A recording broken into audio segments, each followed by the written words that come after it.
നമസ്കാരം, JB ജംഗ്ഷനിലേക്ക് സ്വാഗതം. പുതുമുഖ സംഗീത സംവിധായകരിൽ ശ്രദ്ധേയനായ ഗോപി സുന്ദറായിരുന്നു കഴിഞ്ഞ ദിവസം നമ്മുടെ അതിഥി. ഗോപിയുമായിട്ടുള്ള സംഭാഷണം ഈ എപ്പിസോഡിലും തുടരുകയാണ്. ഗോപി സുന്ദർ ജനത്തിൻ്റെ മനസ്സിൽ ഒരു ഇടം കണ്ടെത്തിയതിലൂടെ എന്താ കാരണം എന്ന് വെച്ചാൽ, ഒരു ബാക്ക്ഗ്രൗണ്ട് സ്കോർ എന്നുള്ളത് ഒരു പക്ഷേ പെട്ടെന്ന് ജനങ്ങളുമായിട്ട് അങ്ങോട്ട് സമ്മതിക്കുന്നൊരു സംഭവമല്ല. അത് സിനിമയുടെ ആകെ തുകയിൽ നിൽക്കുന്നൊരു സാധനമാണ്. അത് ഒരു പക്ഷേ ഒരു ടെക്നീഷ്യൻ്റെ ഒരു തരത്തിലേക്കാണ് അത് മാറുന്നത്. പക്ഷെ ഒരു സംഗീത സംവിധാനം എന്ന് പറയുമ്പോൾ ഒരു പക്ഷേ പെട്ടെന്ന് ജനങ്ങളുമായിട്ട് ഡയറക്റ്റ് ആയിട്ടുള്ള സംവേദനമാണ്. അവിടെയാണ് ഈ പാട്ട് ഒരു പക്ഷേ ഗോപി സുന്ദറിനെ വേറൊരു തരത്തിലേക്ക് ആക്കുന്നത്. പിന്നീട് തിരിഞ്ഞു നോക്കേണ്ടി വന്നിട്ടില്ല. അയ്യോ, ഞാൻ എന്നും തിരിഞ്ഞു നോക്കാറുണ്ട്. ആരെ തിരിഞ്ഞു നോക്കാണ്? പലരെയും തിരിഞ്ഞു നോക്കാറുണ്ട്. ഒരുപാട് ആൾക്കാർ ഗോപി സുന്ദറിനെ അന്വേഷിച്ച് വന്നോ ഇത് കഴിഞ്ഞപ്പോൾ, ഈ സിനിമ ഹിറ്റായപ്പോൾ? ഇല്ല ഇല്ല, അങ്ങനെയൊന്നും വന്നിട്ടില്ല. അങ്ങനെയൊന്നും പെട്ടെന്ന് മലയാളികൾ വരില്ല. മലയാളി അങ്ങനെ അംഗീകരിക്കില്ല. ഒന്ന് അവന്റെ മാറി നോക്കിയിട്ട് വരുള്ളൂ. അവൻ ഒരു ചക്കയിട്ടു ഒരു മൊയില് ചത്തു, അതാണോ ഉദ്ദേശിക്കുന്നത്? അതെ. പക്ഷെ ഗോപിക്ക് അറിയായിരുന്നു, പക്ഷെ ഞാനത് ചക്കയിട്ട് മൊയിൽ വന്ന് വീണതല്ല, ഒരു പക്ഷെ ഇനിയും ഒരുപാട് മൊയിലുകൾ വീഴുമെന്ന്. അങ്ങനെ ഒരു കാൽക്കുലേഷൻ ഒന്നുമില്ല. അതിന്റെ വഴിക്ക് വിട്ടു. കൽബിലെത്തിയുടെ ആ പാട്ടിന് കിട്ടിയ ഒരു അംഗീകാരം, സ്റ്റേജിൽ നിന്ന് ആ ഒരു പുരസ്കാരം വാങ്ങി ഇറങ്ങുന്ന സമയത്ത് ഒരുപാട് റെസ്പോൺസിബിലിറ്റീസ് എൻ്റെ കയ്യിൽ കിട്ടിയെന്ന് എനിക്ക് തോന്നി. അന്ന് ഇറങ്ങി വന്നപ്പോൾ തന്നെ അവിടെ ഒരു പറ്റം കോഴിക്കോട്ടിലെ കുറേ യങ്സ്റ്റേഴ്സ് ആയിട്ടുള്ള ഒരുപാട് പേര് വേറൊരു അവാർഡ് എനിക്ക് തന്നു. അതെനിക്ക് ലൈഫിൽ ഇന്നും മറക്കാനാവാത്തൊരു അവാർഡാണ്. അവിടെ എല്ലാവരും നിന്നും അതിലൊരാൾ എന്നോട് വർത്തമാനം പറഞ്ഞ് ഞങ്ങളുടെ പാട്ട്, ഞങ്ങൾക്കൊരു കാറുണ്ട്, ആ കാറിലൊരു മ്യൂസിക് സിസ്റ്റം ഉണ്ട്. ആ മ്യൂസിക് സിസ്റ്റത്തിൽ ബാബുക്കയുടെ പാട്ടുകൾ പ്ലേ ചെയ്യും, പിന്നെ ഇംഗ്ലീഷ് സോങ്സ് പ്ലേ ചെയ്യും, മലയാളം സോങ്സ് ഞങ്ങൾ പ്ലേ ചെയ്യാറില്ല, പുതിയ മലയാളം സോങ്സ് ഒന്നും പ്ലേ ചെയ്യാറില്ല. ബാക്കി ലോകത്തുള്ള എല്ലാ പാട്ടുകളും അതിൻ്റെ പ്ലേ ചെയ്യും. ഇപ്പം ഞങ്ങളുടെ കാറിൽ ഒരു CD ഉള്ളൂ, അത് അൻവറിലെ CD ആണെന്ന്. അതിൻ്റെ സൗണ്ടിങ്ങും അതിൻ്റെ ടെക്നിക്കാലിറ്റിയും എല്ലാവരും ഒന്ന് സംസാരിച്ചു. അപ്പം കാലിക്കറ്റിൽ നിന്നുള്ള ഒരു പറ്റം ഒരു മുസ്ലിം ഗ്രൂപ്പ് ഓഫ് ഒരു യങ്സ്റ്റേഴ്സ് വന്ന് നമുക്ക് തരുന്ന ആ ഒരു വാക്കാണ് പിന്നീട് ഈ ഒരു പ്രൊഫഷൻ അവരോട് നീതി പുലർത്തണം, അല്ലെങ്കിൽ അവരോട് സ്നേഹം, അവർ അന്ന് തന്ന സ്നേഹത്തിന് നമ്മൾ ഈ ഫീൽഡിൽ തന്നെ നമുക്ക് കണ്ടിന്യൂ ചെയ്യണമെന്നും ഇവരുടെ മനസ്സിലൊരു സ്ഥാനം എനിക്ക് എന്നും ഉണ്ടെന്നും വ്യക്തമായൊരു ധാരണയിലോട്ട് എത്തുന്നത് അന്ന് തന്നെയാണ്. ഗാലറി വളരെ പ്രധാനമാണ് ഒരു കളിക്കാരൻ. എന്താ ഗാലറി വളരെ പ്രധാനമാണ്. അതെ അല്ലേ? ഡെഫിനറ്റ്ലി. ഒരു പക്ഷെ ഒരു കളിക്കാരൻ്റെ എനർജി ലെവലിൽ നിർണ്ണയിക്കുന്ന ഗാലറിയാണ്. തീർച്ചയായിട്ടും. ഒരു ലൈവ് ഷോ ചെയ്യുമ്പോൾ പോലും ഈ ആളുകൾ വളരെ ദൂരെ നിന്നിട്ട് ആർപ്പുള്ളി വിളിച്ചിട്ട് ഈ സ്റ്റേജിലിരിക്കുന്നവർക്ക് ഒന്നും ഉണ്ടാകുന്നില്ല. അന്ന് ഞങ്ങൾ ജാംഗ്രാം എന്ന് പറഞ്ഞൊരു പ്രോഗ്രാമിൽ പെട്ടെന്ന് മഴ പെയ്തപ്പം ബാക്കിലുള്ള ആ ഒരു റിയൽ ലവിങ് അല്ലെങ്കിൽ ബലം പിടിച്ചിരിക്കാത്ത കുറേ ടീമുകൾ ഫ്രണ്ടിലോട്ട് വന്ന് ഫ്രണ്ടിലുള്ള VIPs എല്ലാം ഓടിപ്പോയി. ഈ ബാക്കിലുള്ള ക്രൗഡ്സ് വന്ന് ഫ്രണ്ടിൽ വന്ന് നിന്നപ്പോഴാണ് ശരിയായിട്ട് ആ പ്രോഗ്രാമിൻ്റെ സക്സസ് നമുക്ക് ഞങ്ങൾക്കുള്ളിലോട്ടൊരു എനർജി ഫീൽ ചെയ്യുന്നത്. അതുപോലെ എല്ലാ ക്രിയേഷനും, ഏതൊരു ക്രിയേറ്റിവിറ്റി ആൾക്കും ഏതൊരു പ്രോഗ്രാം എന്താ അവതരിപ്പിച്ചാലും അതിൻ്റെ ആ ഒരു gallery it's very important. Gopi സുന്ദറിലൊരു ഗായകൻ, നല്ലൊരു ഗായകൻ ഗോപി സുന്ദറിലുണ്ടെന്ന് ഗോപി തിരിച്ചറിഞ്ഞു. നേരത്തെ തിരിച്ചറിഞ്ഞാണോ അതോ കുറച്ച് കഴിഞ്ഞപ്പോൾ തിരിച്ചറിഞ്ഞാണോ? ഒരു ധൈര്യം കിട്ടിയോ? ഇല്ല, അതിന് ധൈര്യം ഒന്നും ആവശ്യമില്ല. പാടുന്നു, ചില എക്സ്പ്രഷൻസ് നമ്മൾ പാട്ടിനെ ഒരിക്കലും ഞാനൊരു പാട്ട് പാടുന്നതായിട്ടല്ല കാണുന്നത്, ഒരു എക്സ്പ്രഷൻ നമ്മൾ കമ്മ്യൂണിക്കേറ്റ് ചെയ്യാൻ ശ്രമിക്കുന്നതിലൂടെ. അതൊരു എത്ര വൃത്തികെട്ട സൗണ്ടുള്ള ഒരാൾക്കും പാടാൻ കഴിയും ആണ് എൻ്റെ ഒരു വിശ്വാസം. അതായത് പാടാനായിട്ട് ശബ്ദമോ അല്ലെങ്കിൽ നല്ല കണ്ടനാളമോ അതൊന്നും അല്ല, അതിനേക്കാൾ ഉപരി നമ്മളുടെ എത്ര അരോചകമായിട്ടുള്ള ശബ്ദത്തിലൂടെ ഒരാൾ അദ്ദേഹത്തിൻ്റെ ഇമോഷൻ മറ്റൊരാളിലേക്ക് പ്രകടിപ്പിക്കാൻ വേണ്ടി അദ്ദേഹം എടുക്കുന്ന ആ ഒരു സ്ട്രെയിനും, അതിലാണ് ശരിയായ സംഗീതം, അല്ലെങ്കിൽ അത് ആ ആത്മാവിൽ നിന്ന് ആത്മാവിലോട്ട് ആ സംഗീതം. ഗോപി ഒരു സംഗീത സംവിധായകനാണ്, താങ്കളൊരു മ്യൂസീഷ്യനാണ്, പ്രോഗ്രാമറാണ്, ബാക്ക്ഗ്രൗണ്ട് സ്കോർ എല്ലാം ചെയ്യുന്ന ആളാണ്. ഒരു പക്ഷേ തൻ്റെ ശബ്ദം ഒരു സിനിമയിലേക്ക് സന്നിവേശിപ്പിക്കുമ്പോൾ ഇതിനെക്കുറിച്ച് എന്തെങ്കിലും ഒരു അഭിപ്രായ വ്യത്യാസം ഉണ്ടാകുമ്പോൾ അത് തൻ്റെ ഒരു ഇമേജിനെ ഒരു മോശമായിരിക്കുമോ എന്നൊരു തോന്നൽ? അങ്ങനെ പേടിയൊന്നുമില്ല. ഒരു പേടിയില്ല. അങ്ങനെയൊന്നും ഇമേജ് കോൺസെപ്റ്റ് ഒന്നുമല്ല. ഇത് ലൈക്ക് പ്രൊഫഷണൽ വകതിരിവൊന്നും നമുക്ക് വേണ്ടതില്ല. അല്ല, അങ്ങനെയല്ല. നമുക്ക് ജനങ്ങളോട് എന്താ പറയുക, എൻ്റെ ഒരു ക്രിയേഷനാണത്. അത് അംഗീകരിച്ചാൽ സന്തോഷം, അംഗീകരിച്ചില്ലെങ്കിലും കുഴപ്പമില്ല. സാധാരണ ഇതിൽ ചില സംഗീത സംവിധായകന്മാർ ഒന്നും മടിച്ചു നിൽക്കും, എൻ്റെ വേണ്ട. അപ്പം ചില ആൾക്കാർ വീണ്ടും ഒന്ന് പ്രോഡ് ചെയ്യും, അല്ല നിങ്ങൾ പാടണം. അങ്ങനെ പാടിയതാണോ ഉസ്താദ് ഹോട്ടലിലെ ആ പാട്ട്, അതെയോ ഞാൻ തന്നെ പാടാമെന്ന് തീരുമാനിച്ചതാണ്? ഇല്ല, ചില പാട്ടുകൾ എന്താ പറയുക, നമ്മൾ പാടുമ്പം പലപ്പോഴും എനിക്ക് തോന്നിയിട്ടുള്ള കാര്യം ഇപ്പം ബാബുക്ക പാടിയിട്ടുള്ള ബാബു രാജ് സാർ പാടിയിട്ടുള്ള പല പാട്ടുകളും നമ്മൾ ബാബുക്ക പാടിയായിട്ട് നമ്മൾ കേൾക്കുമ്പോൾ അതിന് മുകളിലോട്ടൊരു ഭാവം ഇല്ലെന്ന് തോന്നുന്നു. അത് ആരുടെ ശബ്ദം അതിന് മാറ്റി വെച്ചാലും അദ്ദേഹം പാടുന്ന ഒരു ഫീൽ, അതൊരു കമ്പോസർ, ഒരു അമ്മ സ്വന്തം കുഞ്ഞിനെ നോക്കുന്ന പോലെ വേറെ ആർക്കും നോക്കാൻ പറ്റില്ല എന്ന് പറഞ്ഞ പോലെയാണ്. നമ്മൾ ആ പാട്ട് പാടുമ്പോൾ എനിക്ക് കിട്ടുന്ന സാറ്റിസ്ഫാക്ഷൻ വേറെ ആരും പാടിയും കിട്ടിയിട്ടില്ല. ഞാൻ പാടിയ പാട്ടുകൾ തന്നെ 5-6 സിംഗേഴ്സിനെ കൊണ്ട് പാടിച്ചു നോക്കിയിട്ടുണ്ട്, പക്ഷേ എനിക്ക് ആ സാറ്റിസ്ഫാക്ഷൻ എത്തിയിട്ടില്ല. അപ്പോൾ അങ്ങനെ എന്നെ ആ ഒരു സാറ്റിസ്ഫാക്ടറി പോയിന്റിൽ നിന്ന് മുകളിലോട്ടൊരു സിംഗർ വരുമ്പോഴാണ് ഞാൻ പലപ്പോഴും ആ തീരുമാനം ഗോപിയുടെ തീരുമാനമായിരുന്നു. അത് ഒബ്വിയസ്ലി എൻ്റെ ക്രിയേഷൻ ആകുമ്പോൾ എൻ്റെ അല്ല, എന്നാലും ഇപ്പോൾ ഉദാഹരണം പറഞ്ഞ ഒരു സംവിധായകൻ്റെ ഒരു ധൈര്യം പറഞ്ഞു, സിനിമാ സംവിധായകൻ പറയാണ് ഗോപി തന്നെ പാട്, മറ്റൊന്നും ശരിയാകുന്നില്ല, അതെയോ ഗോപി തന്നെ പറയുന്നത് ഞാൻ തന്നെ പാടാൻ പോകും? ഇല്ല, അങ്ങനെയല്ല. പലപ്പോഴും പടത്തിന്റെ ഡയറക്ടേഴ്സ് തന്നെയാണ് സജസ്റ്റ് ചെയ്തത് ഗോപി പാടി തന്നെ മതി. എന്നിട്ട് ഞാനാണ് ഫൈറ്റ് ചെയ്യുക, ബാക്കിയുള്ള സിംഗേഴ്സിനോട് പാടിച്ചാൽ മതി, ഞാനാണ് ഫൈറ്റ് ചെയ്യുന്നത്. ആക്ച്വലി ഇങ്ങനെയല്ല, വേറെ സിംഗർ ഉപയോഗിക്കാം, ഇത് നന്നായിരിക്കും ഞാനാണ് സജസ്റ്റ്, അല്ലെങ്കിൽ എല്ലാ പാട്ടും ഞാൻ പാടുന്ന പറഞ്ഞാൽ ശരിയാവില്ല. അങ്ങനെയല്ല, ചില പാട്ടുകൾ, ചില സ്പെഷ്യലായിട്ടുള്ള ചില സോങ്സ് നമ്മൾ പാടുമ്പം ആ ഒരു ഫീലിൽ മുകളിലോട്ട് ഇനി വേറൊരു സിംഗർക്ക് ബുദ്ധിമുട്ടായിരിക്കും എന്ന് തോന്നുന്ന പക്ഷം മാത്രമേ എൻ്റെ വോയിസ് ഉപയോഗിച്ചിട്ടുള്ളൂ. അവിടെ നമ്മുടെ ഒരു ഡിസ്ക്രിപ്ഷൻ നമ്മൾ ഉപയോഗിക്കും. അവിടെ ഞാനൊരു എൻ്റെ ഒരു മ്യൂസിക് ഡയറക്ടറായിട്ട് മ്യൂസിക്കിനെ ഡയറക്റ്റ് ചെയ്യുന്ന ഒരു വ്യക്തി എന്നുള്ള നിലയിൽ ഒരു മ്യൂസിക് ഡയറക്ടറും എന്നിലുള്ള സിംഗറിനെ ഞാനൊരു സിംഗറായിട്ടും കാണണ്ടായിരിക്കുന്നു. ഉസ്താദ് ഹോട്ടലിലെ ആ പാട്ട് ഒരു പക്ഷേ എനിക്ക് തോന്നുന്നു ഗോപി ഒരു ഗായകൻ കൂടിയാണ് എന്ന് ജനങ്ങൾക്ക് ബോധ്യപ്പെടുത്തിയാണ്. ഏത് പാട്ടാ? സഞ്ചാരി. സഞ്ചാരി നീ, സഞ്ചാരി ഞാൻ, എന്നെന്നും സഞ്ചാരി നീ, സഞ്ചാരി ഞാൻ, എന്നെന്നും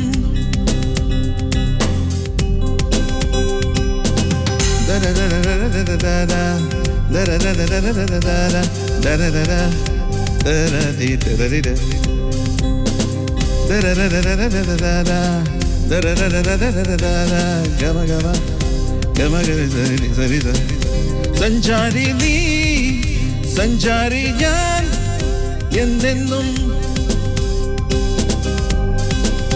സഞ്ചാരി നീ, സഞ്ചാരി ഞാൻ, എന്നെന്നും. അതിൽ എനിക്ക് തോന്നുന്നു ഒരുപക്ഷെ ഗോപി ഒന്നും കൂടി പ്രേക്ഷകരുടെ മനസ്സിലിട്ടൊരു കളി കളിച്ചു ഉസ്താദ് ഹോട്ടൽ. ആ ഒരു പിടുത്തത്തിലാണ് ഒരുപക്ഷെ ഗോപിക്കൊരു പൂർണ്ണത വന്നു, ഒരു ബ്രേക്ക് ത്രൂ ആയിരുന്നു. പക്ഷെ ഒരുപാട് വിമർശനങ്ങളും വന്നു.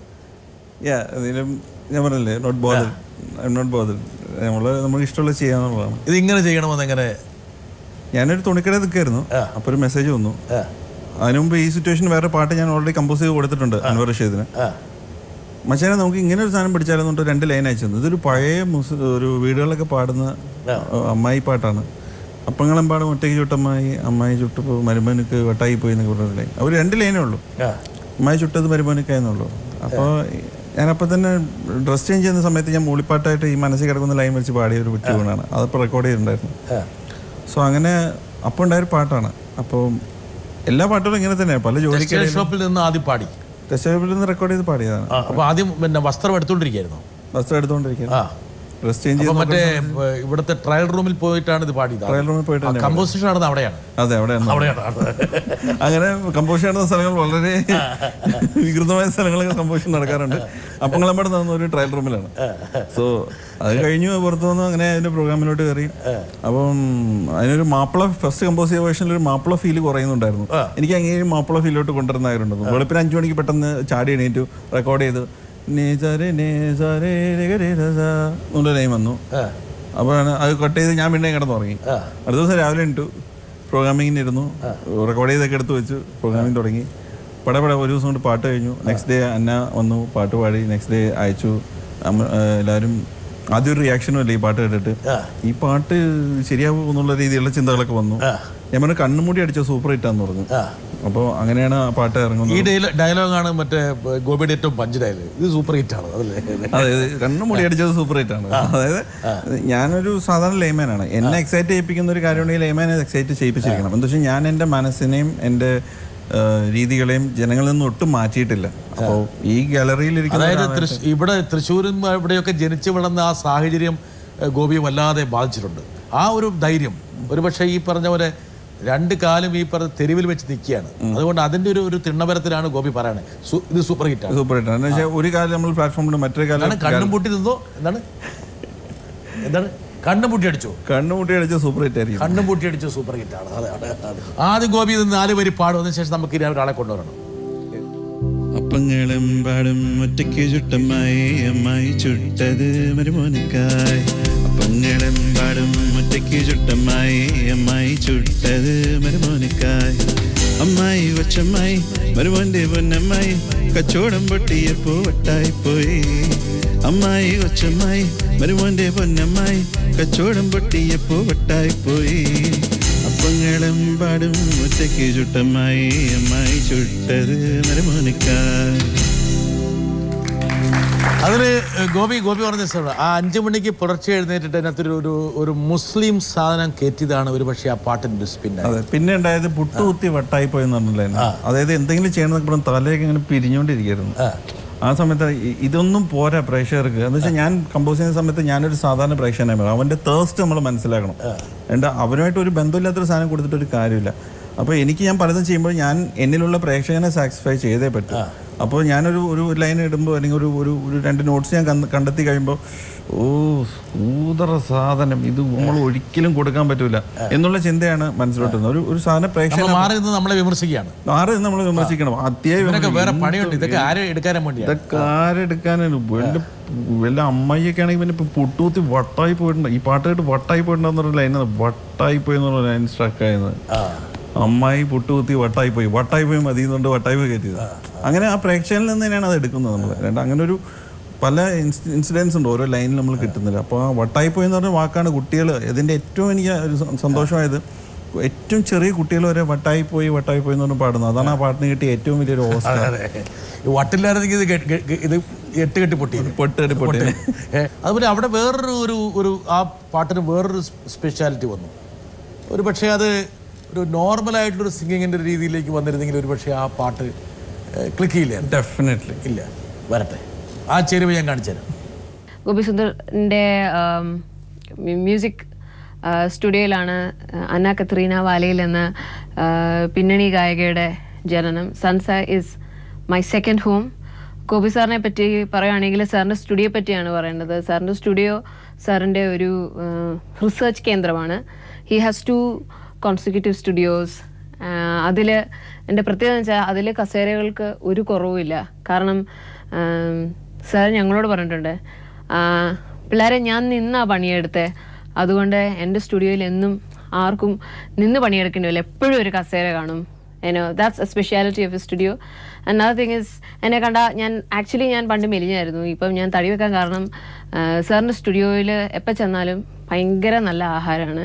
He loves his food, he loves his music. Shakespeare പറഞ്ഞ പോലെ if music B the food of life, play on. അതാണ് സാറിൻ്റെ സ്റ്റുഡിയോയെ പറ്റി എനിക്കും പറയാനുള്ളത്. ഈ വട്ടായിപ്പോയി എന്നുള്ള പാട്ട് പാടാൻ വേണ്ടി ഇങ്ങനെ ഒരാളെ കണ്ടെത്തിയത് വളരെ കറക്റ്റായി.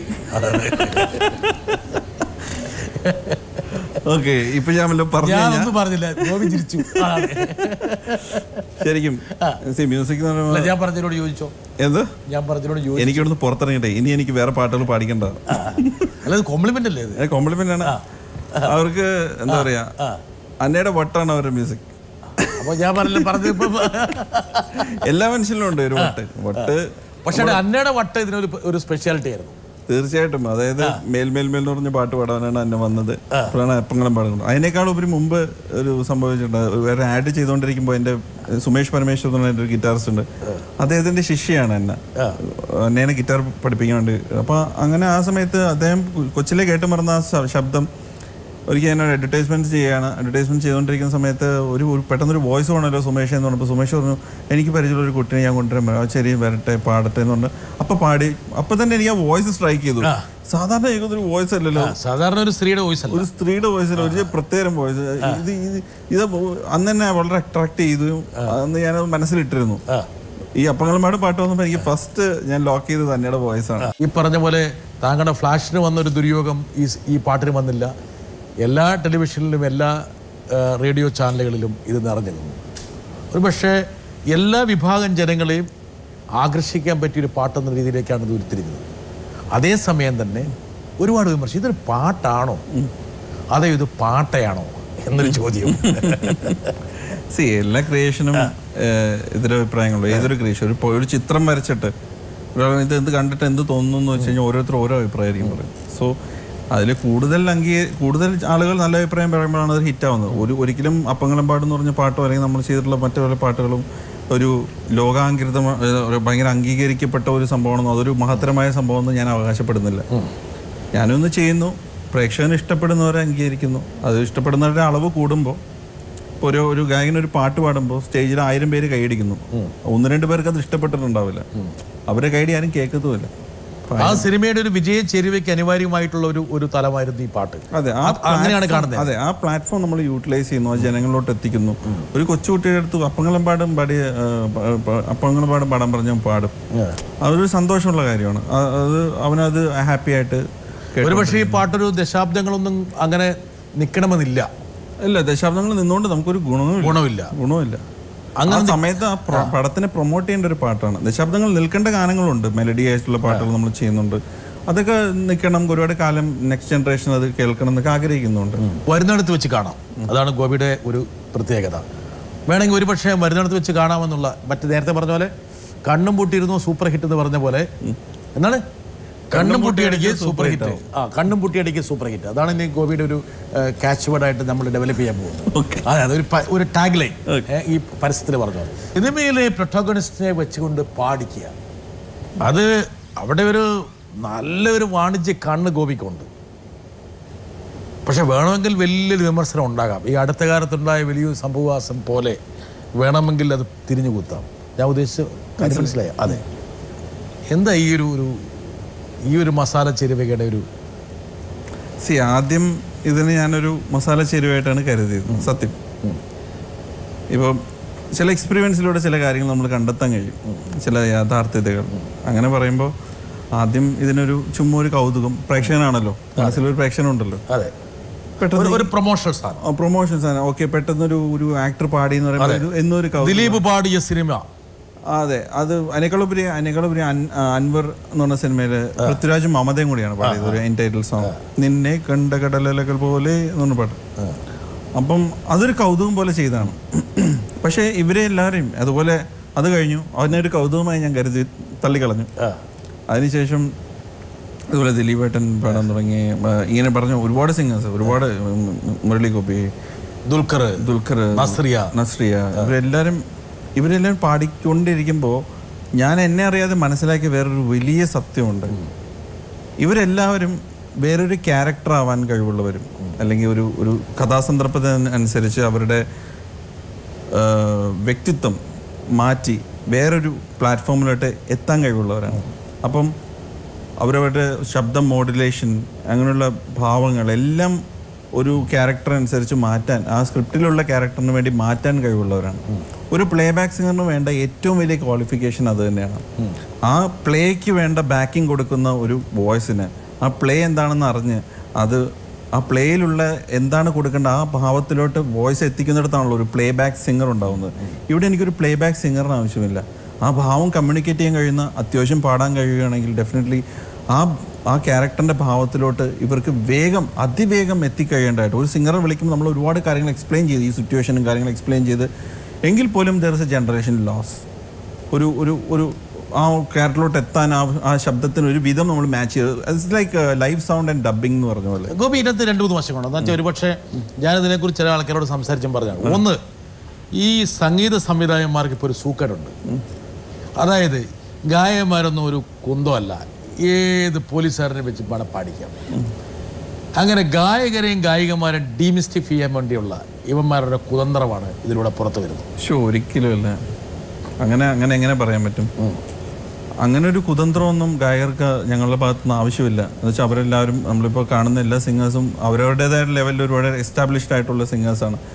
ഇതിലൂടെ ആദ്യം ഞാൻ കണ്ടെത്തിയ ഒരു കൗതുകം, എൻ്റെ കാര്യം എനിക്ക് പറയാൻ പറ്റുള്ളൂ, ഞാനൊരു കൗതുകം, ഒരു വാണിജ്യപരമായ കൗതുകം. അതിലൂടെ ഞാൻ കണ്ടെത്തിയൊരു സത്യം, ഈ ഗോപിന് നമുക്ക് ഏത് പ്രോജക്റ്റ് കിട്ടിയാലും ആ പൈസ വരാന്നുള്ളൊരു വ്യക്തം അല്ലേ? പൈസ വരാന്നുള്ളൊരു ഗ്യാരണ്ടി ഉണ്ടല്ലേ? ആർക്ക് പൈസ വരും? ഏത് പ്രോജക്റ്റിൽ ചേർത്താലും പൈസ വരാനുള്ള ഒരു ഗ്യാരണ്ടി. ആർക്ക് പൈസ കിട്ടും? മുടക്കുന്നവർക്ക് പൈസ കിട്ടും. നിങ്ങൾക്ക് വളരെ സന്തോഷം. അത് ചെറിയ കാര്യമല്ല. ഓക്കെ, വരട്ടെ ഒരാൾ. എനിക്ക് ശ്രദ്ധിക്കാൻ പറ്റിയ കാര്യം എന്ന് വെച്ച് കഴിഞ്ഞാൽ കുറച്ച് വർഷങ്ങൾക്ക് മുമ്പേ മലയാളികൾക്കിടയിൽ അന്യഭാഷ ഗാനങ്ങൾ കേൾക്കുന്ന ഒരു തരംഗം ഉണ്ടായിരുന്നു. ഇപ്പോൾ ഗാനമേള അല്ലെങ്കിൽ ഒരു സ്റ്റേജ് ഷോ എടുത്ത് നോക്കിയാലും കൂടുതലും തമിഴ് ഗാനങ്ങളും ഹിന്ദി ഗാനങ്ങളൊക്കെയാണ് പാടിക്കൊണ്ടിരിക്കുന്നത്. പക്ഷെ അതിൽ നിന്നൊക്കെ വലിയൊരു വ്യത്യാസമാണ് ഇപ്പോൾ മലയാള സിനിമയ്ക്ക് വന്നുകൊണ്ടിരിക്കുന്നത്. കാരണം നല്ലൊരു മാറ്റമാണ്. അപ്പോൾ അവർക്ക് ആവശ്യമുള്ള ചേരുവകളൊക്കെ ഇപ്പോൾ മലയാള സിനിമാ ഗാനങ്ങളിൽ വന്നുകൊണ്ടിരിക്കുന്നു. അതിൽ ഏറ്റവും നല്ലൊരു മേജർ പങ്ക് ചേട്ടനാണ് വഹിച്ചിരിക്കുന്നത്. അപ്പോൾ ഇപ്പോൾ മാപ്പിളപ്പാട്ടായാലും അതിൻ്റെ ഒരു ചേട്ടൻ്റെ ആ ഒരു രീതിയിൽ ആധുനികവൽക്കരിച്ച് ചേട്ടൻ്റെ ഒരു ശൈലിയിൽ ഒരു പുത്തൻ ഉടുപ്പ് മാപ്പിളപ്പാട്ടിനൊക്കെ നൽകിയത് ചേട്ടനാണ്. അപ്പോൾ അത് വളരെ സന്തോഷം. എല്ലാ പാട്ടുകളും വളരെ സൂപ്പർ ഡൂപ്പർ ഹിറ്റാണ്. പിന്നെ എനിക്ക് ചോദിക്കാനുള്ളതൊന്നുമല്ല, വേറൊരു ക്വസ്റ്റ്യനാണ്. ഇപ്പോൾ ഒരുവിധമുള്ള എല്ലാ സിനിമാ നടന്മാരെയും ചേട്ടൻ പാടിപ്പിച്ചിട്ടുണ്ട്. എല്ലാ പാട്ടുകളും നല്ല ഹിറ്റാണ്. അതുപോലെ ചേട്ടനും പാടി അഭിനയിച്ചിട്ടുണ്ട്. അപ്പോൾ ആ പാട്ട് കാണാനും ചേട്ടൻ നല്ല സുന്ദരനാണ്. അപ്പോൾ അതുകൊണ്ട് ആ പാട്ട് കാണാനും നല്ല രസമാണ്. ഇനി ചിലപ്പോൾ ഈ നടന്മാർക്ക് ഇനി അത് ചിലപ്പോൾ ഭീഷണിയായിട്ട് മാറുമോ? ഗായകന്മാർക്ക് ഭീഷണിയായിട്ട് നടന്മാരെ ഇറക്കി, നടന്മാർക്ക് ഭീഷണിയായിട്ട് ഗോപി സുന്ദറിനെ ഞങ്ങൾ ഇറക്കാൻ പോകണം. പക്ഷെ ഗായകരാണ് ഗോപി സുന്ദർ പാടും. പക്ഷെ നടന്മാർക്ക് പാട്ട് പാടിക്കൊണ്ടല്ലേ അഭിനയിച്ചത്? അല്ല, പാട്ട് പാടി അഭിനയിച്ചു എന്ന് പറഞ്ഞ് തെറ്റാണ്. അഭിനയം എന്ന് പറഞ്ഞ് നടന്മാർക്കുള്ളൊരു കഴിവ് അതെനിക്കില്ല. അതിനെ കൊണ്ട് മോശപ്പെട്ട കാര്യമൊന്നുമില്ല. ഗോപി നന്നായിട്ട് അഭിനയിക്കുന്നൊക്കെ ഉണ്ട്. ഒരു ഫോട്ടോ എടുത്ത് വെക്കാനാണ് മൂവിങ് പ്രശ്നമാണ്. വലിയൊരു പരീക്ഷണം ഗോപി നടത്തി. ഒരു പക്ഷേ ആ പരീക്ഷണത്തിന് പല തലങ്ങളുണ്ട്. എന്താണെന്ന് വെച്ചാൽ സാധാരണഗതിയിൽ ആ ഒരു സമയത്ത് അങ്ങനെ ഒരു പരീക്ഷണം നടത്തേണ്ടതില്ല. പക്ഷേ എങ്കിലും ഗോപി നടത്തി. 1983 ഒരുപക്ഷെ കൗമാരത്തിലേക്ക് കാലെടുത്ത് വെക്കുന്ന 2 പേരുടെ ശബ്ദം താങ്കൾ കണ്ടെത്തിയത് 70 സപ്തതി കഴിഞ്ഞ ആൾക്കാരെന്നാണ്. 1983 കാലഘട്ടത്തിൽ അതിലൊരു പ്രണയം, ആ കാലഘട്ടത്തിലൊരു പ്രണയം നമുക്ക് ഈ സിനിമ മാത്രം തോന്നിച്ചാൽ പോരാ. ഇത് കാണുന്ന 1983 കാലഘട്ടത്തിൽ ആ പ്രായം കടന്നു വന്നിട്ടുള്ള എല്ലാവർക്കും ഇപ്പോൾ ഈ പാട്ട് കേൾക്കുമ്പോൾ അന്ന് മറന്നുപോയ പ്രണയം ഓർമ്മ വരണം. അതിന് ഇന്നത്തുള്ള ഒരു സിംഗർ പാടിയ ഒരിക്കലും വർക്കൗട്ട് ആവില്ല. ഡെഫിനറ്റ്ലി ഇപ്പോൾ ആ ഭാവമാണ് ഉദ്ദേശിക്കുന്നത്. ആ ഭാവം, ശബ്ദവും ഭാവവും ഡെഫിനറ്റ്ലി. അപ്പോൾ ആ ഒരു കാലഘട്ടത്തിൽ സൗണ്ടിങ് ടെക്നോളജി അല്ലെങ്കിൽ അന്നത്തെ ടെക്നിക്കൽ സാധ്യതകൾ എത്രത്തോളം പരിമിതമാണെന്ന് മനസ്സിലാക്കിക്കൊണ്ട് തന്നെ അതേ സൗണ്ടിങ്ങിൽ ഇന്ന് ഒരുപാട് അഡ്വാൻസ്ഡ് ആണ്. 1983 ഒരു കാലഘട്ടമാണെങ്കിൽ പോലും 2 കൊച്ചു പിള്ളേരുടെ പാട്ടാണ്. അതെ, ആ പാട്ടിന് താങ്കൾ തിരഞ്ഞെടുത്ത ഗായകർ ഒരുപക്ഷെ ഞാൻ നേരത്തെ പറഞ്ഞ വേറൊരു ലെവലിലെത്തിയ ആൾക്കാരാണ്. ഈ ഒരു കുട്ടികളുടെ ശബ്ദം ഒരുപക്ഷെ ഇവരിൽ നിന്ന് വരുമെന്ന് താങ്കൾ പ്രതീക്ഷിച്ചു? ഇപ്പോൾ 1997 കുഞ്ചാക്കോബൻ ആദ്യം അനീതി പാൽ ഇൻട്രൊഡ്യൂസ് ചെയ്യുമ്പോൾ കുഞ്ചാക്കോബൻ്റെ പക്ഷേ എൻ്റെ ഈ ചോദ്യത്തോട് കുറച്ചുകൂടി നീതി പുലർത്താൻ വേണ്ടി ഞാൻ വേറൊരാളെ കൊണ്ട് രംഗത്തിറക്കുകയാണ്. ചില വക്കീലുമാർ വേണല്ലോ. വരട്ടെ.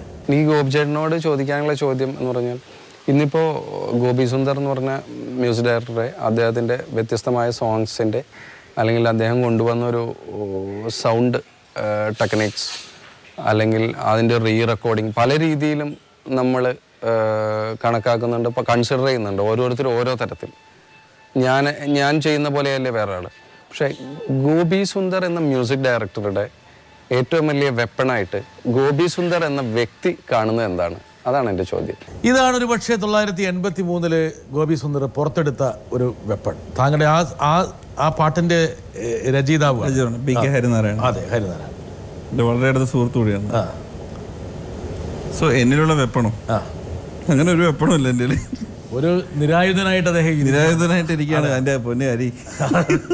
ഒന്നുമില്ല കയ്യില്. മറ്റുള്ളവരുടെ കയ്യിൽ ആയുധം പിടിപ്പിക്കാതിരിക്കുക ദേവി. അതെ, അവരുടെ കയ്യിലാണ് ഒരു ആയുധം ഉള്ളത്. BK ഹരിനാരായണൻ്റെ കയ്യില് തൂലിക. എൻ്റെ അങ്ങനെ വലിയ ഒരു ആയുധങ്ങളും ഇല്ല. വരട്ടെ. ഞാൻ ചോദിക്കും, ദുഃഖഗാനമാണോ പ്രണയഗാനമാണോ? പ്രണയം എന്ന് പറയുമ്പോൾ നമ്മൾ അതിൻ്റെ മാക്സിമം അതിനകത്തൊക്കെ അങ്ങോട്ട് ഇൻവോൾവ് ചെയ്യാൻ ശ്രമിക്കാൻ നോക്കും. ഓലഞ്ഞാലിക്കുരുവി ഇളം കാറ്റിലാടി വരുന്നേ, അങ്ങനെയല്ല ഞാൻ പഠിക്കുന്നത്. ഓലഞ്ഞാലിക്കുരുവി ഇളം കാറ്റി പ്രേമം അങ്ങനെ കൊണ്ടുവരാൻ നോക്കുക. വരുവാണ് കൊണ്ടുവരണ്ട, അത് പ്രേമം വന്ന ഓവർഫ്ലോ ചെയ്യാണ്. അതൊരു ടെക്നിക്കാണ് ചിത്രത്തില്. പഠിക്കോ ചേട്ടാ? അതായത് ഒരു ടെക്നിക്കാണ്. അപ്പൊ എന്റെ അനിയൻ ചോദിച്ചു ദുബായില്, എടോ താൻ ഇത് വല്ലാണ്ടൊരു ആർട്ടിഫിഷ്യലൊക്കെ കൊടുത്തിട്ടുണ്ടോ? അത് ഞാൻ പറഞ്ഞു അത് മ്യൂസിക് ഡയറക്ടർ പറഞ്ഞിട്ടാ കുറച്ച് റൊമാൻറ്റിക് ആയിക്കോട്ടെ ചേട്ടാ. അപ്പൊ ശരി, അങ്ങനെ റൊമാൻറ്റിക് ആയിക്കോട്ടെ. അപ്പൊ ഞാൻ ട്രൈ ചെയ്ത് നോക്കിയതാ, അത് രക്ഷപ്പെട്ടു, എന്തോ ഭാഗ്യം കൊണ്ട്. നിങ്ങൾ എങ്ങനെ ഇത്ര ചെറുപ്പമായിട്ട് പറഞ്ഞു? ഞാൻ പറഞ്ഞു ചെറുപ്പമായതുകൊണ്ട്. ആരാ എനിക്ക് വയസ്സായെന്ന് പറഞ്ഞേ? മനസ്സിന്റെ ആണ്. അതാ കറക്റ്റ്. ഓലഞ്ഞാലിക്കുരുവി ഇളം കാറ്റിലാടി വരുന്നീ, കൂട്ടുകൂടി കിണുങ്ങി മിഴിപ്പീലി മെല്ലെ തഴുകി. ഈ കസേര ഇരുന്നു കൊണ്ട് ഗോപി, ഇതേ കസേര ഇരുന്നു കൊണ്ടാണ് ജയേന്ദ്രൻ ഒരു പക്ഷേ അദ്ദേഹത്തിന്റെ ഭാവഗായകൻ, നമ്മുടെ വളരെ വേണ്ടപ്പെട്ട ജയേട്ടൻ, ഈ ഗാനത്തെക്കുറിച്ച്. പ്രായം ഒരു പ്രശ്നമല്ല, അദ്ദേഹം എന്നും ചെറുപ്പമാണ്, എന്നും ചെറുപ്പമായിരിക്കും അദ്ദേഹത്തിൻ്റെ ശബ്ദം. ഇതേ ഓലഞ്ഞാലിക്കുരുവി എന്ന് പറഞ്ഞ പാട്ട് ഞാൻ ഇതിനു മുമ്പ് എങ്ങനെയാ ഗോപി പാടി കേൾപ്പിച്ചത്? ആദ്യം ഓലഞ്ഞാലിക്കുരുവി ഇളം കാറ്റിലാടി വരുന്നീ, കൂട്ടുകൂടി കിണുങ്ങി മിഴിപ്പീലി മെല്ലെ തഴുകി. നറുചിരി 4 മണി പൂവ് പോൽ വിരിഞ്ഞുവോ, ചെറുമഷിത്തണ്ടു നീട്ടി വന്നെടുത്തു നിന്നുവോ, മണിമധുരം നുണയും കനവിൻ മഴയിലോ നനയും ഞാനാദ്യമായി.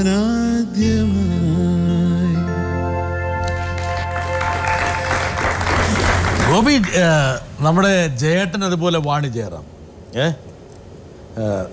ഒരു കണക്കിന് ഞാൻ പറഞ്ഞ പോലെ അതിനകത്തൊരു റിസ്കിൻ്റെ എലമെൻ്റ് ഉണ്ടായിരുന്നു. ഒരു പക്ഷേ ഇവരെ ഈ ഒരു ഏജിലുള്ള ആൾക്കാരെ വെച്ചിട്ട് ആ ഒരു ഗാനം വളരെ മെലോഡിയസ് ആയ ഒരു ഗാനം കൂടിയാണ്. അതുകൊണ്ട് സ്വാഭാവികമായിട്ടും അതിനകത്ത് പല രീതിയിലുമുള്ള ഒരു റിസ്ക് ഉണ്ടായിരുന്നു. എനിക്കൊരു റിസ്ക് ഇതിൽ തോന്നിയിട്ടില്ല.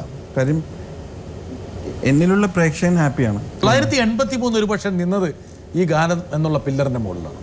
ആ സിനിമയിൽ ഏറ്റവും പ്രധാനപ്പെട്ട ഒരു ഭാവം, ആ സിനിമയിൽ പ്രധാനപ്പെട്ട ഭാവം മാത്രമാണ്. പക്ഷേ ജീവൻ സച്ചിൻ ടെണ്ടുൽക്കർ ആയിരുന്നു. സച്ചിൻ ടെണ്ടുൽക്കറിൻ്റെ ഒരു ഊഷ്മളത ആ സിനിമ മുഴുവൻ നിറഞ്ഞു നിന്നിരുന്നു. അതിന് സപ്പോർട്ടീവായിട്ട് ആ 1983 കാലഘട്ടം എൻ്റെ സംഗീതത്തിലൂടെ, അല്ലെങ്കിൽ ജയേട്ടൻ്റെയും വാണിയമ്മയുടെ പോലുള്ള വലിയ ലെജൻസിൻ്റെ വോയിസിലൂടെ കമ്മ്യൂണിക്കേറ്റ് ചെയ്തു. മലയാള പ്രേക്ഷകർ അത് ഏറ്റെടുത്തു. വരട്ടെ, അതിൻ്റെ ഒരാളും കൂടെ വരട്ടെ. 80s പാട്ട് പാടുമ്പോൾ വാണി ജയറാമിൻ്റെ ശബ്ദം പോലെ ഒരു ശബ്ദം വേണം എന്ന് പറഞ്ഞപ്പോൾ ഗോപി എന്നോട് പറഞ്ഞു, ഷൈൻ വാണി അമ്മയുടെ പോലെ അല്ലെങ്കിൽ വാണി ജയറാമിൻ്റെ പോലെ ഒരു ശബ്ദം, അത് വാണി ജയറാമിൻ്റേത് മാത്രമേ ഉള്ളൂ, അപ്പോൾ നമുക്ക് വാണിയമ്മയെ തന്നെ നോക്കാം എന്ന് പറഞ്ഞിട്ട് ഗോപി പറഞ്ഞതനുസരിച്ച് ഞങ്ങൾ വാണിയമ്മേനെ അന്വേഷിച്ച് നടന്ന് ബോംബെയിലുണ്ടെന്ന് കണ്ടെത്തി. പിന്നെ ഞങ്ങൾ മെയിൽ വോയിസ് ആര് വേണം, അപ്പോൾ ജയേട്ടൻ മതിയെന്ന് തീരുമാനമായി. അങ്ങനെയാണ് ആ പാട്ട് രണ്ടുപേരെ കൊണ്ട് പാടിക്കുന്നത്. എനിക്ക് ഗോപിയോട് പറയാനുള്ളത്, ഞാൻ അധികം സിനിമകൾ ചെയ്തിട്ടില്ല, ആ ഒരു സിനിമയെ ചെയ്തിട്ടുള്ളൂ. അതുകൊണ്ട് ഒരുപാട് പാട്ടുകളൊന്നും ചെയ്തിട്ടുള്ള ഒരു എക്സ്പീരിയൻസ് എനിക്കില്ല. പക്ഷെ ഗോപിയെ സംബന്ധിച്ചിടത്തോളം പുതിയ കുറേ പാട്ടുകാരെ കൊണ്ട് ഗോപി പാടിച്ചിട്ടുണ്ട്. അപ്പോൾ പഴയ അല്ലെങ്കിൽ തലമുറയിൽപ്പെട്ട ഈ ലെജൻഡറി സിംഗേഴ്സിനെ കൊണ്ട് പാടിച്ചപ്പോൾ ഗോപിയുടെ കണ്ണ് നിറയുന്നത് കരയുന്നത് ഞാൻ കണ്ടതാണ്. ആ ഒരു എക്സ്പീരിയൻസ് ഞാൻ വളരെ ഇമോഷണലായി പോയി. പക്ഷേ ഗോപി കരയുന്നത് ഞാൻ കണ്ടു. അപ്പോൾ ഗോപിക്ക് അതെങ്ങനെയാണ് ആ എക്സ്പീരിയൻസ് ഒന്നും എനിക്കറിയാതെ, എന്നാലും ഒന്ന് പ്രേക്ഷകരോടൊന്ന് ഷെയർ ചെയ്യാൻ വേണ്ടി ചോദിക്കാം. പല വിവരങ്ങളും പുറത്തേക്ക് വരുന്നുണ്ട്. ഇപ്പോൾ ഓലഞ്ഞാലിക്കുരുവി എന്നൊരു പാട്ട് ക്രിയേറ്റ് ചെയ്യുമ്പം അതിൻ്റെ പിന്നിൽ ആ പാട്ട് പാടി കഴിഞ്ഞപ്പോഴാണോ താങ്കളുടെ കണ്ണ് നിറഞ്ഞെന്ന് പറഞ്ഞ്? അത് ശരിക്കും കമ്പോസ് ചെയ്യുമ്പോൾ തന്നെ എനിക്ക് അതിൻ്റെ ഫീല് മാക്സിമം ഉൾക്കൊള്ളാൻ കഴിഞ്ഞിട്ടുണ്ട്. പിന്നെ ഇത് ഞാൻ ജയേട്ടനും വാണിയമ്മയും പാടുന്നതിന് മുമ്പ് നമ്മളുടെ പുതിയ തലമുറയിലുള്ള ഒരുപാട് സിംഗേഴ്സിനോട് ഞാൻ പാടിച്ചിട്ടുണ്ട്, ഞാൻ കേട്ടിട്ടുണ്ട്. അതിലൊന്നും ഞാൻ ഹാപ്പി ആയിരുന്നുമില്ല. ഞാൻ പാടിയിട്ടുണ്ടെങ്കിൽ ഞാൻ ഹാപ്പിയല്ല. അപ്പോൾ ആദ്യമായിട്ടാണ് ഞാൻ എൻ്റെ ഒരു പാട്ട് ഞാൻ പാടിയിട്ട് ഞാൻ ഹാപ്പി ആവാതിരിക്കുന്നത്. എന്ന് വെച്ചാൽ മ്യൂസിക് ഡയറക്ഷൻ എന്നുള്ളൊരു പോയിന്റ് ഓഫ് വ്യൂവിൽ ഒരു സിംഗറായിട്ട് ഞാൻ പാടുമ്പോൾ എൻ്റെ പാട്ട് ഞാൻ പാടിയ എനിക്ക് ഫീൽ എന്നും കറക്റ്റായിരുന്നു. ആദ്യമായിട്ടാണ് ഒരു പാട്ട് എനിക്ക് എൻ്റെ കമ്പോസിഷൻ ഞാൻ തന്നെ പാടിയിട്ട് എനിക്ക് തന്നെ ഓക്കെ അല്ലാത്തൊരു, അയ്യോ ഞാൻ പാടിയിട്ട് തന്നെ ഈ പാട്ട് ശരിയാവുന്നില്ലല്ലോ, അതെന്നെ വല്ലാതെ മാനസികമായിട്ട് അലട്ടി. അങ്ങനെയാണ് ഒരു ട്രയലിനുള്ള രീതിയിൽ എനിക്ക് ഡയറക്ടറിൻ്റെ സജഷനിലൂടെ ജയേട്ടൻ്റെയും വാണിയമ്മയുടെ ജയേട്ടൻ പാടിയപ്പോൾ തന്നെ ഞാൻ തകർന്നു. വാട്ട് ഈസ് ലെജൻഡറിക് സിംഗിങ്, എന്താണ് ആ കാലഘട്ടം, എന്താണ് നമ്മുടെ പൂർവികരുടെ ശക്തി എന്നെനിക്ക് ഒരുപാട് മാനസികമായിട്ട് മനസ്സിലാക്കി തന്ന ഒരു ലെജൻഡറിക് സിംഗറാണ് നമ്മുടെ ജയേട്ടൻ. പിന്നെ വാണിയമ്മ ഇത് പാടിയപ്പം ആ കാലഘട്ടങ്ങളിൽ അവർക്ക് കിട്ടിയിരുന്ന വോക്കൽ ട്രെയിനിങ് എന്തായിരുന്നു? ഒറ്റ ടേക്കിലാണ് അവർ പാടിയത്. ഞാൻ കുറച്ച് പാടിക്കുമ്പോൾ ഓക്കെ വാണിയമ്മ അടുത്ത ടേക്ക് എന്ന് പറയാൻ വേണ്ടി അവരെന്നെ സമ്മതിച്ചിട്ടില്ല. സെക്കൻഡ് ചരണം തൊട്ട് ലാസ്റ്റ് പല്ലവി വരയ്ക്കും ഒറ്റ ടേക്കിലാണ് വാണിയമ്മ പാടിയിരിക്കുന്നത്. ആ ഒറ്റ ടേക്കിൽ പാടി അവസാനിക്കുന്ന നിമിഷം ഞാൻ റെക്കോർഡ് ഓഫ് ചെയ്തില്ല, റെക്കോർഡ് പോയിക്കൊണ്ടിരിക്കുക, ഞാൻ കരയായിരുന്നു. Literally I was crying. കൂടെ നോക്കുന്ന അപ്പോൾ കരഞ്ഞ നാണക്കേടാണല്ലോ, ഒരിക്കലും കരയാത്ത ഞാൻ ഭയങ്കര മോശമായിപ്പോയി, കരയരുതായിരുന്നു എന്നൊക്കെ പറഞ്ഞ് ഞാൻ ഇങ്ങനെ ബലമൊക്കെ പൊട്ടിച്ച് പതുക്കെ സൈഡിലോട്ട് നോക്കിയപ്പോൾ എബ്രിൽഷാൻ അവിടെ നിന്ന് വാവിട്ട് കരയാണ്. അത് ഞാൻ ഇപ്പുറത്ത് നോക്കിയപ്പോൾ എൻ്റെ കൂടെ വന്നവരൊക്കെ പൊരിഞ്ഞ് കരച്ചിട്ട് ഞാൻ ഞാൻ മാത്രമല്ലല്ലേ, ഞാൻ മാത്രമല്ല ലോല ഹൃദയം ഒരുപാട് താങ്കളുടെ കണ്ണീരാണ് അവർക്ക് വഴികാട്ടിയത്.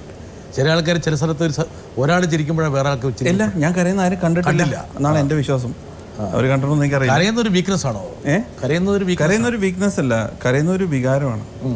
അത് ചിരിക്കുന്ന വികാരം പോലെ. താങ്കളെ പിന്നെ ഇത് കടിച്ചമർത്തിയത് ഇങ്ങനെ ഗോപി സുന്ദർ കരയാൻ പാടില്ല? കരയാൻ പാടില്ലല്ലോ. ഒരു ബോംബെയിലെ ഒരു സ്റ്റുഡിയോയിൽ ഇരുന്ന് നമ്മൾ റെക്കോർഡ് ചെയ്യണം, വാണിയമ്മ പാടിക്കൊണ്ടിരിക്കുന്നു, ഞാൻ റെക്കോർഡ് ചെയ്തുകൊണ്ടിരിക്കുന്നു. പെട്ടെന്ന് എനിക്ക് ഇമോഷണലായിട്ട് എനിക്ക് ഞാൻ കരഞ്ഞു. എന്നിലുള്ള മനുഷ്യൻ പച്ച മനുഷ്യൻ പുറത്തേക്ക് വന്നു, കുറേയൊക്കെ അടക്കി പിടിച്ച് നോക്കി, കുറച്ചൊക്കെ അടക്കി പിടിച്ച് നോക്കി. ദേഷ്യയിലാണ്ടപ്പോൾ പച്ച മനുഷ്യൻ പുറത്തിറങ്ങി കരയാൻ തുടങ്ങി. കരഞ്ഞ് കണ്ട് പിന്നെ നാണക്കേടാണല്ലോ, വേറെ എഞ്ചിനീയേഴ്സ് ഒക്കെ ഇരിപ്പുണ്ട്. ശരി, അങ്ങനെ ഈ പറഞ്ഞ ചില സമയത്ത് ചില ആൾക്കാർ പുറത്തേക്ക് വരും. നമ്മൾ എത്രത്തോളം തീർച്ചയായും നമ്മൾ എത്രത്തോളം വ്യാജമായ എന്തൊക്കെ പറഞ്ഞാൽ പോലും ചിലപ്പോൾ പുറത്തേക്ക് ചാടും. വരട്ടെ, എനിക്കൊരു ചോദ്യം ചോദിക്കാനുള്ളത്, ഇപ്പോൾ ഞങ്ങൾക്കറിയാം, ഇപ്പോൾ പല ഫിലിംസിന് വേണ്ടി വർക്ക് ചെയ്യേണ്ടി വരുമ്പോഴും പാട്ടുകളിലായാലും ബാക്ക്ഗ്രൗണ്ട് സ്കോറിലായാലും ഈവൻ ആഡ്സ് ആണെങ്കിൽ പോലും പല റെഫറൻസിൻ്റെ പിറകെ നമുക്ക് പോകേണ്ടതായിട്ട് വരാറുണ്ട്. അത് അവരുടെ റിക്വയർമെൻറ്റ്സിൻ്റെ ഭാഗമായിട്ട്.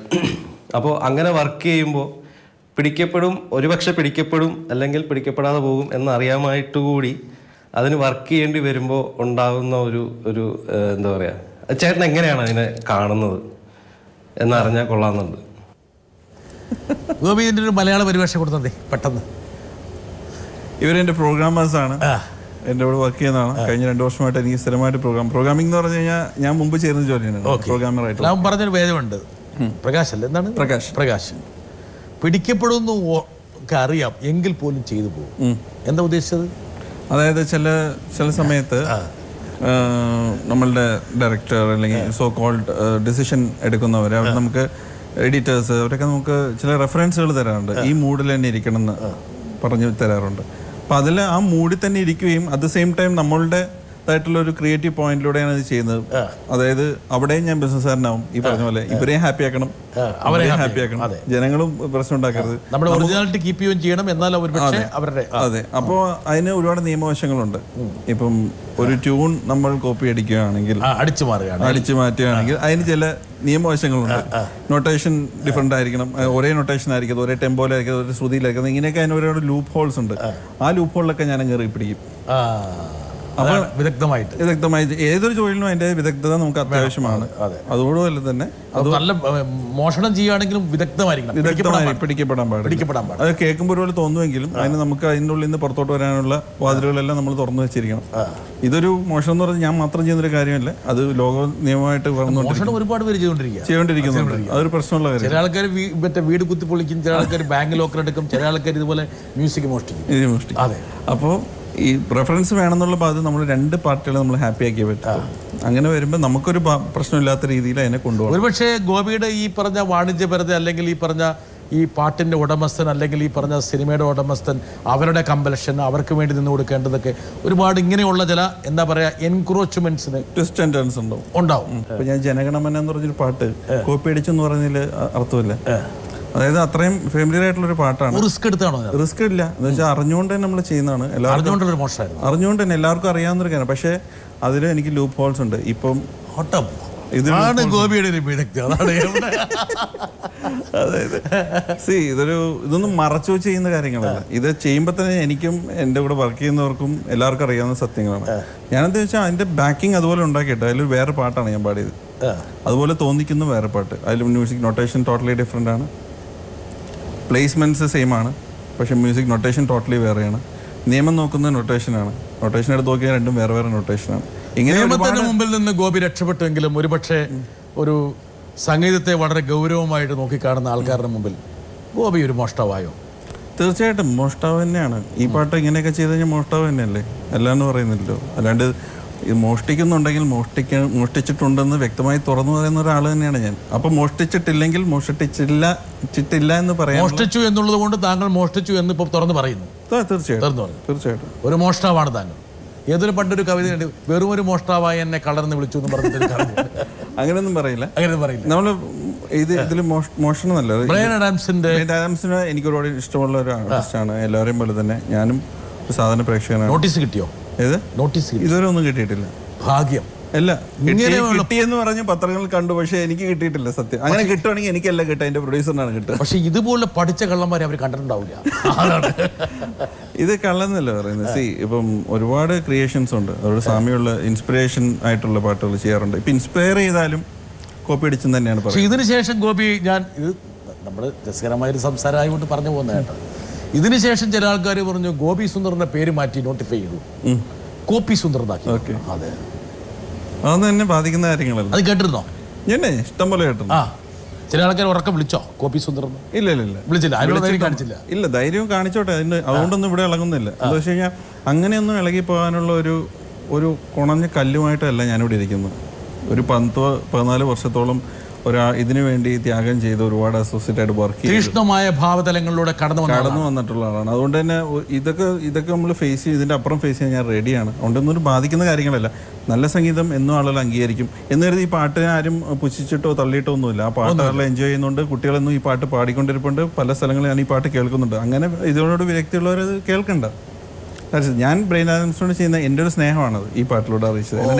അത് ഭയങ്കര വിദഗ്ധമായിട്ട് സംഭവമാണ്. അതൊക്കെ അറിയിച്ച കോപി എന്നൊക്കെ രണ്ടു കാര്യം പറയാം. ഒന്ന്, ഈ പറഞ്ഞ ഞാനിപ്പം ഒരുപക്ഷെ ഞാൻ ഈ സംഗീതത്തെക്കുറിച്ച് വലിയ ധാരണയുള്ള ആളല്ല, പക്ഷേ എങ്കിൽ പോലും ഇത് താങ്കൾ എന്തായാലും എനിക്ക് ഗോപിയോടുള്ളൊരു ഇഷ്ടം എന്താ അറിയാം. ഗോപി പറഞ്ഞു ഞാൻ മോഷ്ടിച്ച് തന്നെയാണ് എന്ന് പറഞ്ഞു. അവിടെയാണ് ഗോപിക്ക് മാർക്ക് വീണത്. ഒരുപക്ഷെ ഇപ്പോഴാണ് താങ്കൾ SLC പരീക്ഷ എഴുതുന്നെങ്കിലുണ്ടല്ലോ ഡിസ്റ്റിങ്ഷൻ ജയിച്ചത്. എന്താ കാരണം എന്ന് വെച്ചാൽ ഈ ഒരു നിലപാടെടുക്കുമ്പോഴാണ് ഒരുപക്ഷെ ഗോപി കുറച്ചുകൂടി ഈ പറഞ്ഞ ഗ്ലാമറസ് ആകുന്നത്. മോഷ്ടിച്ചു എന്ന് പറയുന്നു. ചില ആൾക്കാർ എന്താ പറഞ്ഞറിയും, എനിക്ക് പ്രചോദനം ഞാൻ ഉൾക്കൊണ്ടു. അല്ല, പ്രചോദനം ഉൾക്കൊണ്ടാലും അതിനെ മോഷ്ടിച്ചെന്ന് പറയുമ്പോൾ മോഷ്ടിച്ചെന്ന് തന്നെ പറഞ്ഞാൽ മോഷ്ടിച്ചെന്ന് തന്നെ പറഞ്ഞാൽ കുഴപ്പമില്ല. ഈ ഇൻഡസ്ട്രിയിൽ ഒരുപക്ഷെ ഗോപിയെ പോലെ തന്നെ സക്സസ്ഫുൾ ആയ ഒരാൾ വരട്ടെ. ഹലോ ഗോപി, എൻ്റെ ഒരു വ്യക്തിപരമായിട്ടുള്ള അഭിപ്രായത്തിൽ മലയാളത്തിൽ full level energy packed songs കൊണ്ടുവന്നിട്ടുള്ള മ്യൂസിക് കമ്പോസറാണ് ഗോപി. അതൊട്ടും എളുപ്പമല്ല എന്നെപ്പോലെ ഒരു സംഗീത സംവിധായകൻ വിലയിരുത്തുമ്പോൾ. കാരണം നമ്മൾ ആവശ്യത്തിനും അനാവശ്യത്തിനും എനർജി പാക്ക് ചെയ്യാൻ ശ്രമിക്കുമ്പോഴും അത് വഴിതെറ്റിപ്പോകുന്നൊരവസരത്തിൽ ഏറ്റവും കൃത്യമായിട്ട് അതിൻ്റെ ഒരു ഫുൾ എനർജി പാട്ടിൽ കൊണ്ടുവരാൻ ഗോപിക്ക് വിജയപൂർവ്വം സാധിക്കുന്നു. ഒപ്പം എനിക്ക് ഏറ്റവും കൂടുതൽ പ്രത്യേകതയായിട്ട് തോന്നിയിട്ടുള്ളത് ഗോപിയുടെ മ്യൂസിക്കിൽ നിർമ്മലമായിട്ടുള്ള മനസ്സുകളെ, പ്രത്യേകിച്ച് കുട്ടികളുടെ മനസ്സുകളെ സ്വാധീനിക്കാൻ പറ്റുന്ന എന്തോ ഒരു മാജിക് ഗോപിയുടെ പാട്ടിൽ ഉള്ളതായിട്ട് എനിക്ക് തോന്നിയിട്ടുണ്ട്. പ്രത്യേകിച്ച് നമ്മളുടെ വീട്ടിലെ കുട്ടികളൊക്കെ എപ്പോഴും പാടി നടക്കുന്ന പാട്ട്. ഒരുപക്ഷെ എന്താണ് അതിൻ്റെ ഒരു മാജിക് എന്നുള്ള ഗോപിക്ക് മാത്രം അറിയുന്ന രഹസ്യമാണ്. എന്തായാലും അത് ഏറ്റവും വലിയൊരു ക്വാളിറ്റിയാണ്. ഏറ്റവും ശുദ്ധമായിട്ടുള്ള ഹൃദയത്തെ സ്വാധീനിക്കാൻ പറ്റുന്ന ഒരു താളം അല്ലെങ്കിൽ ഈണം എന്ന് പറയുന്നത്. അത് ഗോപി കീപ്പപ്പ് വിശ്വസിക്കുന്നു. അദ്ദേഹം പറയണ്ടേ കുട്ടികളുടെ മനസ്സിലോട്ട് കയറുന്നത്. മേ ബി കൂടുതൽ സിമ്പിളായിരിക്കും, സിംപ്ലിസിറ്റി ആയിട്ട് പാടാൻ കഴിയുന്ന പാട്ടുകൾ ഉണ്ടാക്കുന്നുണ്ടായിരിക്കും ഐ തിങ്ക്. പിന്നെ എല്ലാവരുടെ മനസ്സിലൊരു കുട്ടിയുണ്ടല്ലോ. കലാകുടുംബത്തിൽ നിന്നാണ് ഗോപി വരുന്നത്. രാമോ കാര്യട്ടപ്പിനെ പോലുള്ള വലിയ എന്താ പറയുക, വലിയ സംവിധായകന്മാർ, ഇതിഹാസ തുല്യമായിട്ടുള്ള പരിവേഷമുള്ള ആൾക്കാർ, അങ്ങനെ കുടുംബ പശ്ചാത്തലമുണ്ട്. അതൊരിക്കലും എൻ്റെ ഒരു ക്രെഡിറ്റ് ആയിട്ട് ഞാൻ പറയില്ല. അതൊരു നിമിത്തമാണ്. ഞാൻ അവിടെ വന്ന് ജനിച്ചു, അങ്ങനെ ഒരു ഫാമിലിയിൽ വന്ന് ജനിച്ചു. അതുകൊണ്ട് എനിക്ക് ഒരു പ്രത്യേക ഗുണങ്ങളോ കഴിവുകളോ ഒന്നുമില്ല. എല്ലാം ഓരോ മനുഷ്യനും ഇൻഡിവിജ്വൽസ് അവരവരുടെ കഴിവുകൾ വളർത്തിയെടുത്തതിൽ നിന്നുള്ളതാണ് എൻ്റെ ഒരു കുടുംബത്തിലെ വേറൊരാളും കൂടി വേണം കൊണ്ടുവരാൻ. വരട്ടെ. ബേസിക് ആയിട്ടുള്ള ഒരു എന്തെങ്കിലും ക്ലാസിക്കൽ സംഗീതം പഠിച്ച ഒരു സംഗീത സംവിധായകനല്ല. ഒരു ഇൻബോൺ ദൈവമായിട്ട് കനിഞ്ഞ് അനുഗ്രഹിച്ച് കൊടുത്ത ഒരു ടാലൻ്റാണത്. എക്സ്ട്രാ ഓർഡിനറി ബ്രില്യൻസിയാണ് ഈ സംഗീതത്തിലുള്ളത്, വളരെ വ്യത്യസ്തമായ രീതിയിലുള്ളത്. എനിക്ക് ഒരു കാര്യം ചോദിക്കാനുള്ളത്, പേരും പ്രശസ്തിയും ഒക്കെ ഉണ്ട്. ആ പേരും പ്രശസ്തിയും ജീവിതവുമായിട്ട് ബന്ധപ്പെടുമ്പോൾ അങ്കുട്ടന് എന്ത് തോന്നുന്നു? ഭാവിയെക്കുറിച്ചുള്ള വ്യക്തമായ ധാരണകളുണ്ട്. അത് അതിൻ്റെ രീതിയിൽ തന്നെ നടന്നു പോകുന്നു. എന്തായാലും ജീവിതമായിട്ട് കണക്ട് ചെയ്യാറില്ല ഞാനങ്ങനെ. അതിന് ഞാനൊരു ഫുൾ ടൈം ഫുൾ ഓൺ 100% മ്യൂസീഷ്യനാണ്. അതിനോട് എൻ്റെ മ്യൂസീഷ്യനായിരിക്കുന്ന മനസ്സിന് ഞാൻ എന്നും ധ്യാനിച്ച് അതിന് വേണ്ടുന്നതും അതിന് വേണ്ട കാര്യങ്ങളും വ്യക്തമായി ചെയ്യുന്നു. എൻ്റെ മ്യൂസിക്കാണ് എൻ്റെ ലൈഫ്. ഇത്രയും നേരം ഞങ്ങളുമായിട്ട് പങ്കുവച്ചതിന് വളരെ നന്ദി. ഒരു പാട്ട് ഗോപിക്ക് ഇഷ്ടപ്പെട്ട ഒരു പാട്ടും കൂടി പാടിക്കൊണ്ട് നമ്മൾ ഈ ഒരു അനൗപചാരികമായിട്ടുള്ള വർത്തമാനം സംഭാഷണം അവസാനിപ്പിക്കും. പച്ചക്കിളിക്കൊരു കൂട്, പച്ചക്കരിമ്പഴിയുള്ള കൂട്, പച്ചക്കിളിക്കൊരു കൂട്, പച്ചക്കരിമ്പഴിയുള്ള കൂട്, കണ്ണാളൻ കെട്ടുന്നുണ്ടല്ലോ, ഓ അത് നിന്നെ പൂട്ടാനാണല്ലോ, തുടക്കം മാംഗല്യം തന്തുനാനേന പിന്നെ ജീവിതം തുന്തനാനേന, തുടക്കം മാംഗല്യം തന്തുനാനേന പിന്നെ ജീവിതം തുന്തനാനേന.